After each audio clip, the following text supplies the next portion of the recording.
Вот я хотела уже заснуть, но никак не мог, потому что я все время воротился на кровати.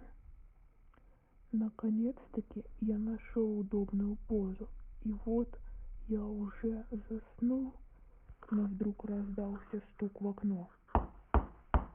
Я очень испугался. Знаете, не каждую ночь слышишь стук в окно. И вот мне в голову полезли плохие мысли. Вдруг это воры, но они бы не стали стучаться и делали бы все тихо. Монстров не существует, не буду параноиком. Попытаюсь уснуть, и вот опять. На этот раз я еще больше испугался.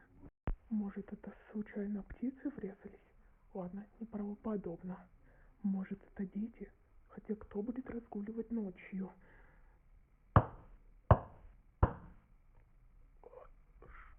Так, это уже не смешно. Но это точно не дети. Ни один бы ребенок не стал бы так долго ждать. Монстров не существует. Ладно, попытаюсь заснуть. Ух.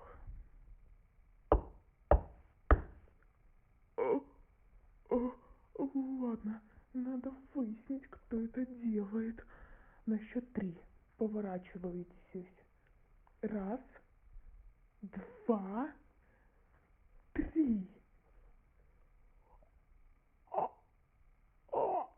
У меня тогда чуть сердце не остановилось. Это было какое-то странное существо. У него были черные глаза.